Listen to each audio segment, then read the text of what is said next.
Hello there. I have a new phone. Do you want to see it? Do you want to see my new phone? It's brilliant. It's awesome. Does everything you want. Everything you could imagine. Maybe not. It is this lovely thing.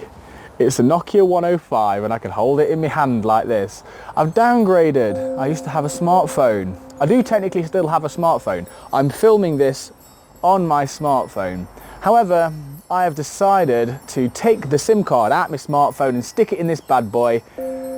Why though? Why would I do this? Why have I decided to do this now? Well, for a kick-off, it's something I've been wanting to do for a really long time now.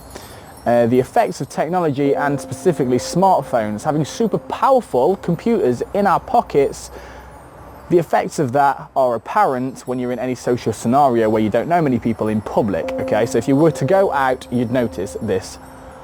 Seems like a problem.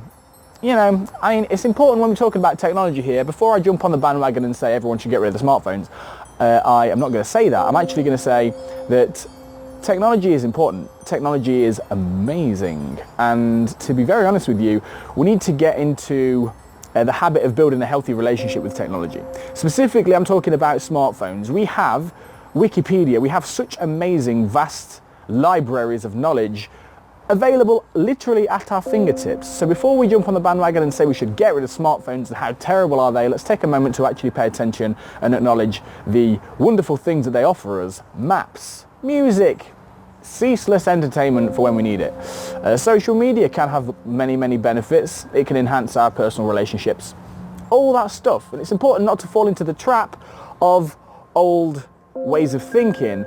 Need I remind you that when books were first invented, they were burnt in the streets because people thought that they would offend God. Now, let's not go to the same degrees, and let's not assume that all technology and all smartphones are bad and they all need to be burnt in the streets and gotten rid of, because that's not the case. However, there are reasons why I've gotten rid of my smartphone for social use, and it's mainly down to a self-awareness reason. What I was finding myself was when I was anxious, when I was alone, when I was feeling any intense emotion or my thoughts were racing in some way or another, I noticed I would reach for my smartphone and I would just start scrolling through Facebook, and then boom, problem solved apparently.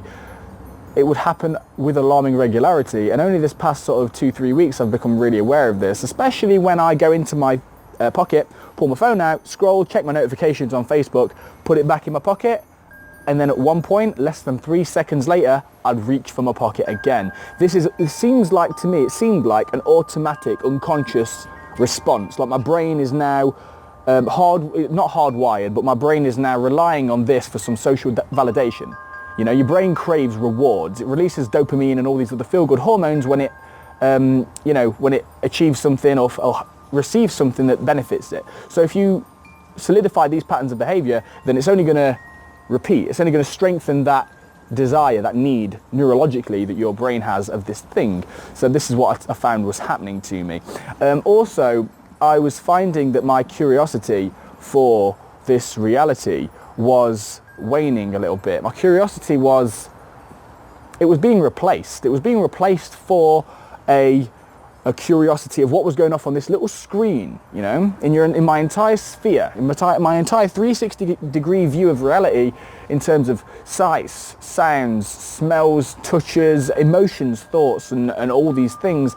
I was replacing the richness of my human experience with a small rectangle, boom, smack bang in my field of vision that would not only take my attention out of the present moment, which is exactly what it does, but it was also leading me to have less awareness of who I was and what I was doing and my emotions. This is not helpful. Most of us have problems. Most of us want to change things and we are not entirely happy. Most of us have some sort of background hum of unsatisfactoriness in our day-to-day lives, but we're also most of the time on these little devices. I invite anyone who wants to just experiment with their conscious experience to put it down and see how they feel about it, you know. Also, I got rid of it because I wanted to pay close attention to the real relationships in my life. The real relationships, my real friendships. I noticed that If I needed a fix, socially, a fix, then I would go on Facebook, I would message someone I don't really know that well, I would read my notifications, and all of a sudden my social fix, my desires, my social cravings, they were met. However, this is only on a surface level. The richness, the depth of my relationships and my friendships are not, it's not where they could be. It's not the level that I know that I'm capable of achieving with people.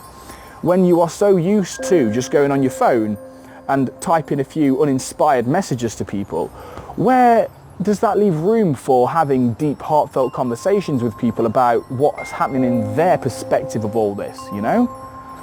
Where is the capability for real connection on these things? Aside from sending memes and pictures and videos and stuff, I don't really see it, to be honest. No amount of technology, no amount of social media presented in whatever package can replace the richness of human interaction, and it never will do in our history. As long as we're alive, we are social creatures, and these things will not replace that. So self-awareness, greater emotional intelligence of what's going on within, greater sense of your internal alarm signs. If things are cracking off in your reality that you are not entirely happy with, then if you're constantly plugged into your smartphone, you're not going to be very well aware of what's happening, are you? So my personal reason is just for waking up. For waking up. I go on the tube in London, and I see about 80% of the people on their smartphones. On the Piccadilly line yesterday, there wasn't even any signal. There wasn't even any internet.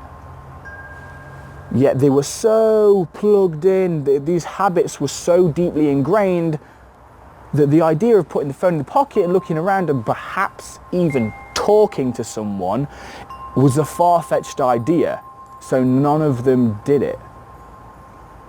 And none of them do it. Technology is our friend, but only if we use it,